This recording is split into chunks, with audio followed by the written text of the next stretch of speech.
What makes a stage sacred? I think it depends on how we define sacred and what is sacred to us.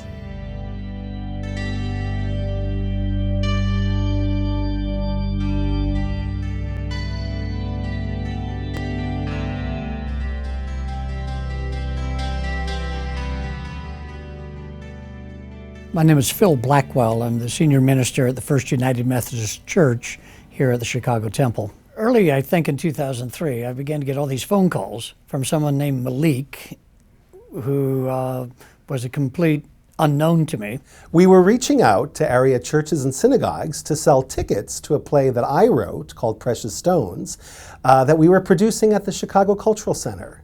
Ultimately, I answered one of the phone calls. I became thrilled with the notion of how out of what was really the attack on 9/11 of a couple years earlier, the two of you, a Pakistani Muslim and a Syrian Orthodox Christian, could imagine that there could be something good coming out of that, which would be this commitment to storytelling about how it is we learn about each other by telling the stories that have shaped us. We had a first meeting, which was really lovely, and we started to learn about the congregation, about Phil as the senior pastor, and what the Chicago Temple community is all about.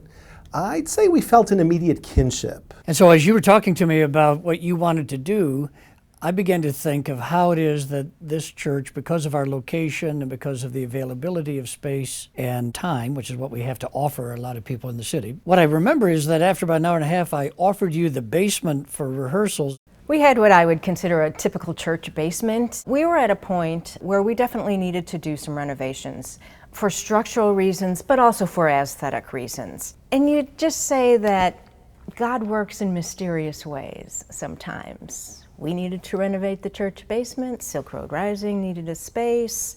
We worked out a wonderful arrangement. The other thing that's maybe a little bit unusual here is that you're dealing with a church.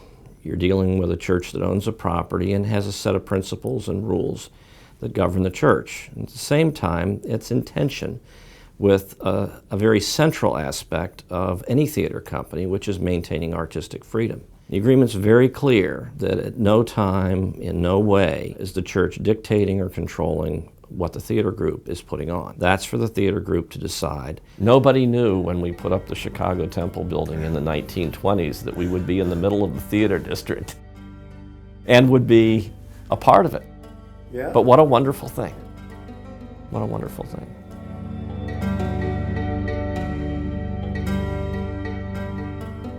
So we were doing our very first production in the new theater space. The play was Yusuf El-Gindi's Back of the Throat. It was a Sunday matinee early in the run. We were doing a special performance for the congregation. The house was packed with parishioners, excited to be checking out their new resident theater company. So you want to see my act now? Yeah, you bet. Well, you got it. Music! So there's a scene in the play that takes place in a stripper club and involves a pole dancer. And I thought that was a Pole who was dancing, you see. And I thought, well, Lithuanian, Polish, it's okay with me. The pole dance began, and lo and behold, there was what you would call a wardrobe malfunction. The actress's bra fell off. Now, being the professional actor that she is, she continued the dance, albeit topless. Parishioners freaked out, no doubt feeling all sorts of buyer's remorse. I was only surprised when I discovered that it was a different style of entertainment, but we lived with that one. It's a human institution. This isn't just, we build a nice institutional structure. The work happens at the human level, and the human beings working and dealing with each other on day-to-day problems and celebrating our successes.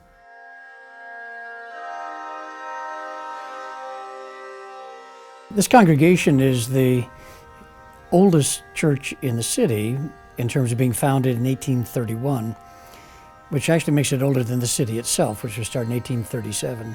It was a frontier congregation, started in a log cabin north side of the river. When the city was founded on the south side, 6 years after the church, the congregation took the log cabin, put it on a barge, floated it across the Chicago River, rolled it down Clark Street on logs to this corner.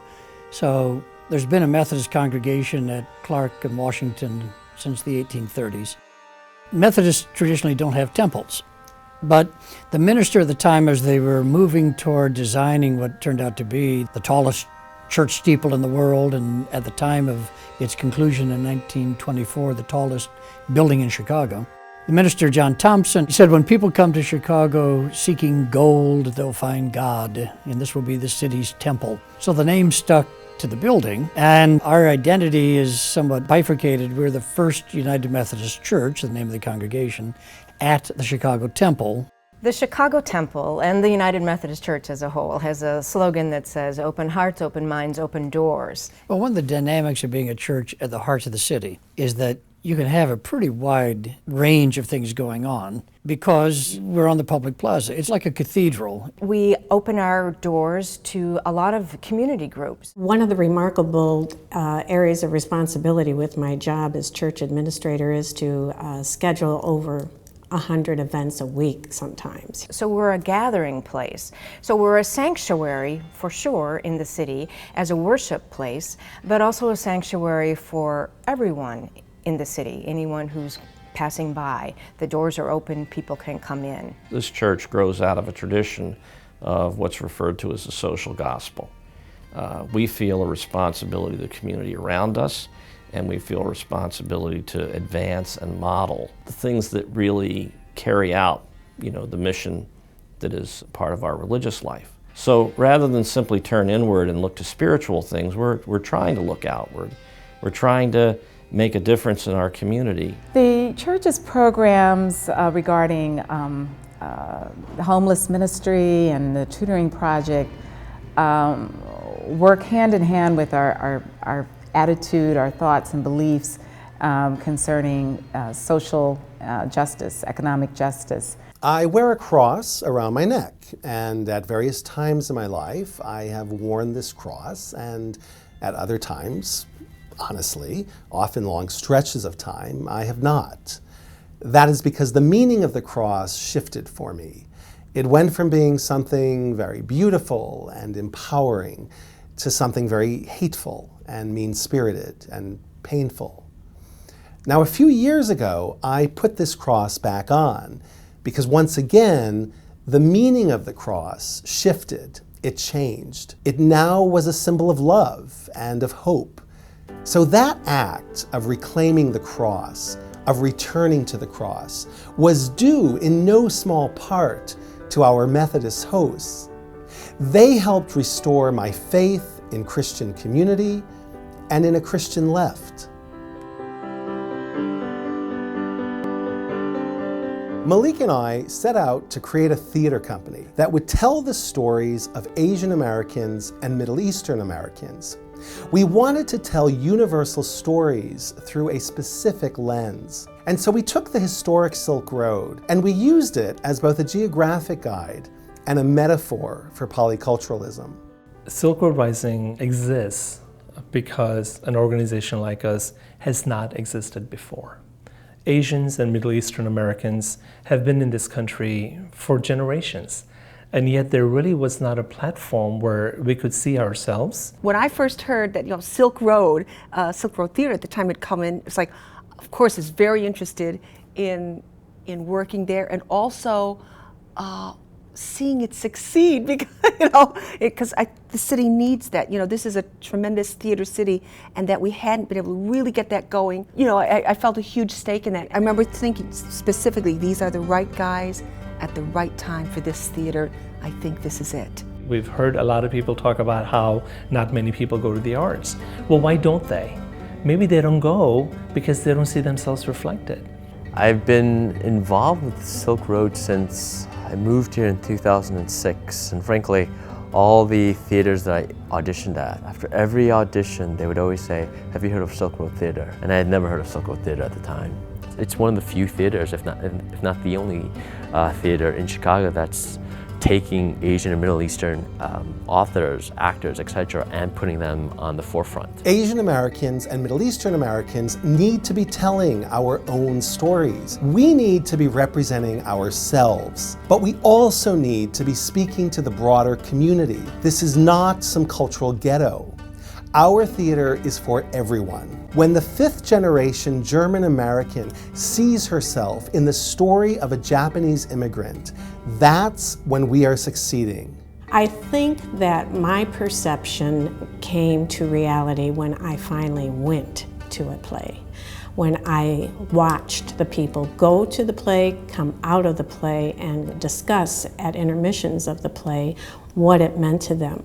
Quite often people will approach churches to say, will you buy a block of tickets for this or a benefit for that? And that's all well and good. But when you began to talk about what was inspiring this effort, given again, I'm thinking about the attack at 9/11 and then the resulting incomprehension by Americans of who are the people of the world. How do we understand the social, the political, the cultural contexts that we've just been hit with?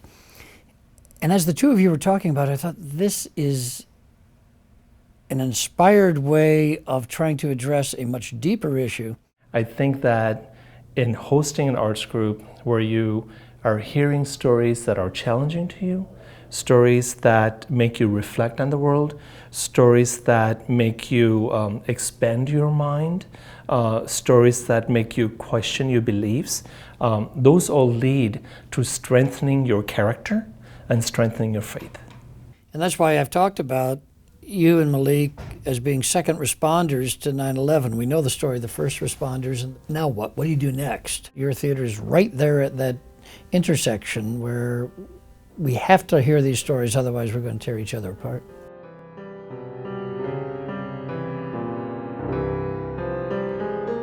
Face it, churches and theaters, we're both in the business of storytelling. We use stories to discover and uncover truth. We're evangelists. We both believe in the transcendent power of our work, believe that we can elevate the human condition. I was raised Hindu, going to a Hindu temple, which has kind of a practice that's very different from that of attending a church. And I don't often have the opportunity to go to a church space, and so the idea of seeing art within this space was always very intriguing and very interesting. I'm always comfortable in a place where art is being shown or presented, so that was sort of my way to enter. But then once I did, I realized that this place is also for me, which is something that I think I may not have felt before. I may not have known that. And it really took coming regularly to see these theater productions here to feel like it's my home also. I think Christianity and secular theater sort of move, at least to the non-observant eye, in parallel universes. How do we reveal the truth of ourselves to one another if it's not in storytelling, which in church terms is what we do in worship every Sunday, is we tell a story, which happens to be a Silk Road story. I mean, you really don't understand the Christian scriptures or the life of Jesus until you understand the Silk Road context, the history before and all that's after. But it's very hard for us middle Americans to pick up on that unless we get tutored in it and get exposed to it. I feel like in my experience as an actor and my experience as a playwright, theater is a place where people gather because we need something. And I feel like the place that they meet, the theater, you know, actors in the light and the witnesses in the dark, so to speak, it's really a place between worlds. For me, when I first came, I got the understanding that Silk Road Project, Rising Now, had been here for a while, opening up the door to theater for people of the Silk Road. When I looked across those who were seated here, I thought immediately this is what God wanted for the world. I love that when I come to see a Silk Road Rising show, I enter the space and I'm going to see art, and I pass the sanctuary where there are a number of people who are looking to have a connection with God. And we're both in this space trying to have a spiritual experience, actually. So there's something really beautiful about that. I think it's actually, that in itself is an artistic experience. I love that such a range of people can be in one building to have kind of seemingly totally different purposes, but actually what we're doing is in a way kind of the same.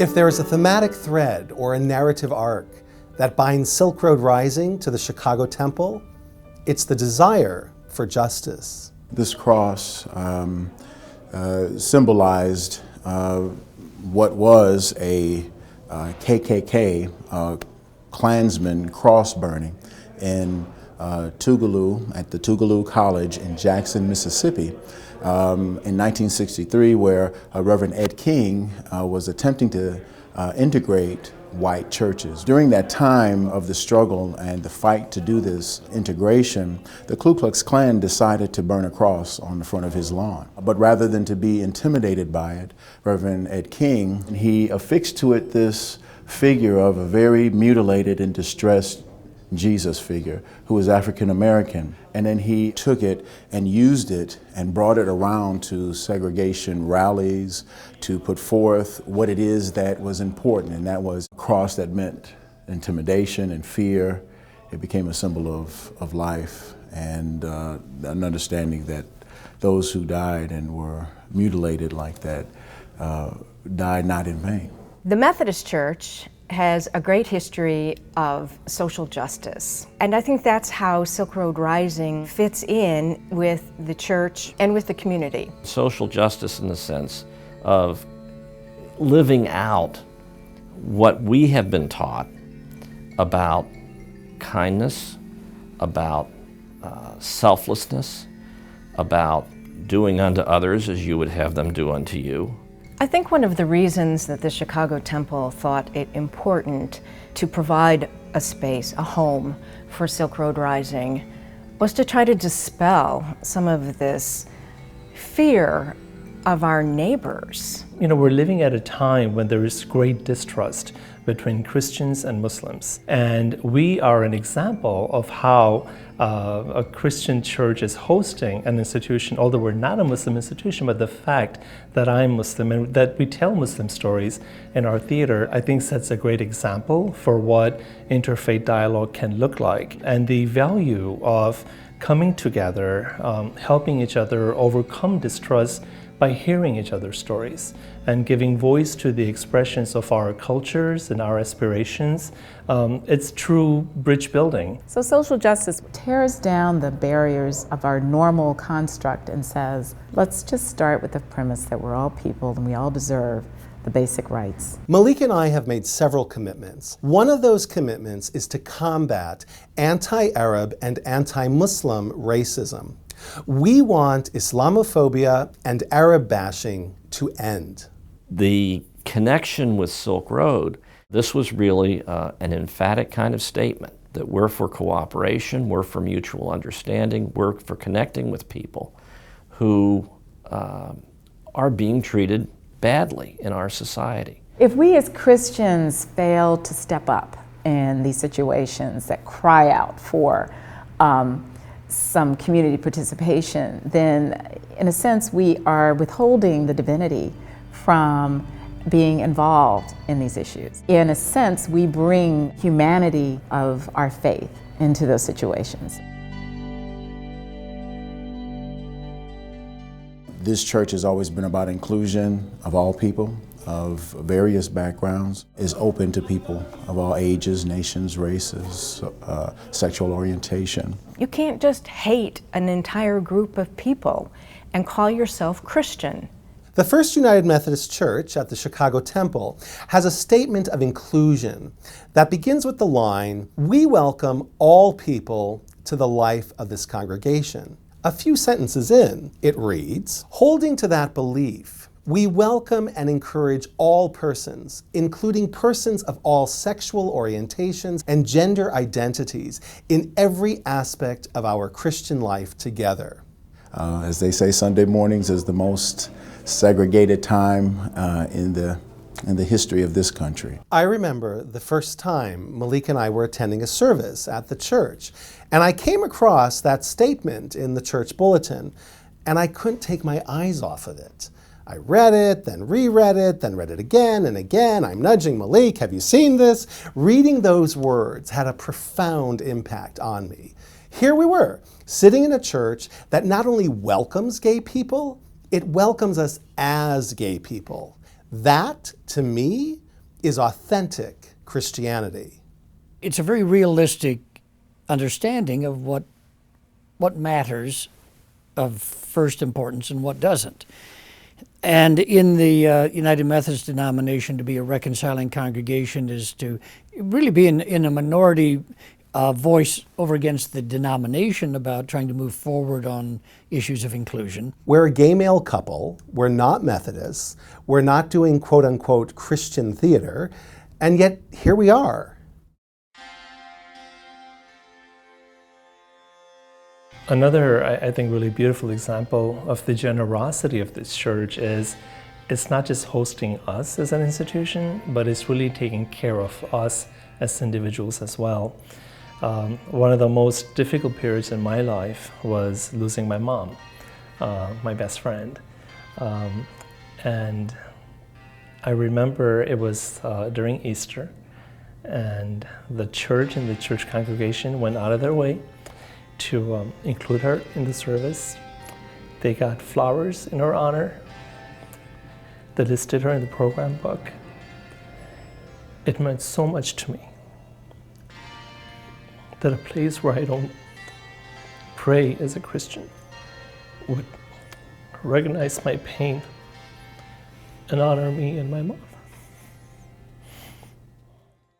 I grew up in a Presbyterian home. My father's a Presbyterian minister.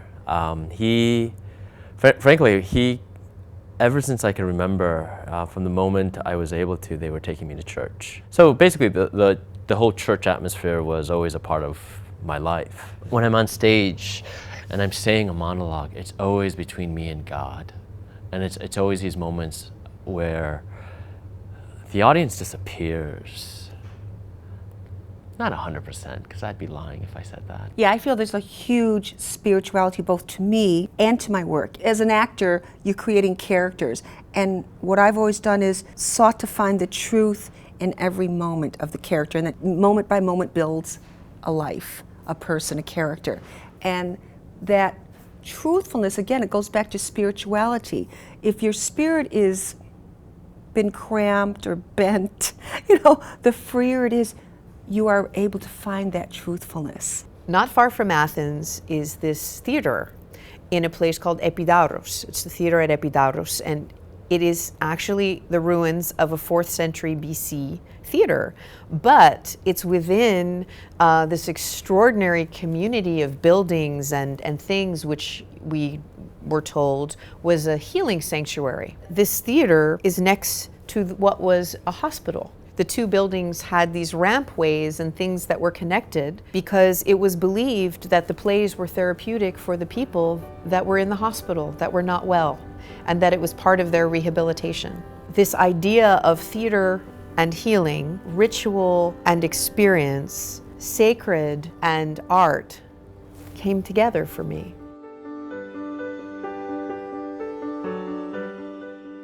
To truly have peace in the world, we have to know each other. We have to understand where other people are coming from.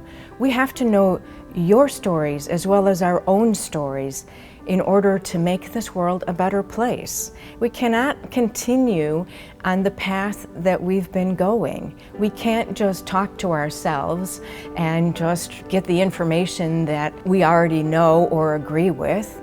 We have to open our minds and our eyes and our hearts to see what else is happening in the world, to see where other people are coming from. It's very much, to me, sort of a part of a peacemaking ministry. I want to make sure that the congregation at First United Methodist Church knows how meaningful their gift is to us. To them, it might have been a basement in which we are operating, but to me, it is our home. This is home for me. Every time I come into this place, I relax. I feel like a guest at other theaters, let's just put it that way. Here, though, I'm very much at home. Could we have ever imagined that a Methodist church would invite us to become their theater in residence, smack dab in the heart of Chicago's downtown theater district? I'm surprised at how privileged and blessed I am.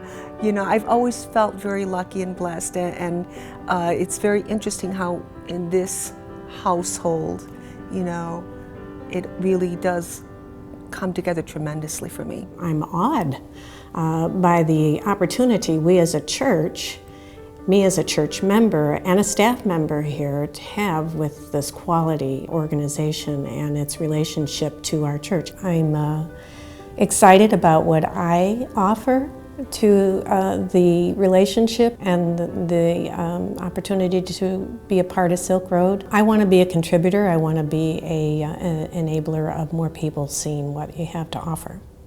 And this is a very special place to have that happen. One of the most riveting memories I have from those startup days was after one of the performances of 10 Acrobats, which was about a Muslim college student. After the performance, everyone left except there was one woman crying. And I, as a good pastor, go over to anybody who cries and says, "May I help you?" Well, she just said, "I've never seen myself portrayed on stage before." And I thought, okay, this works. There is something inspiring in the partnership between a church and a theater, and the inspiration is in the overlap.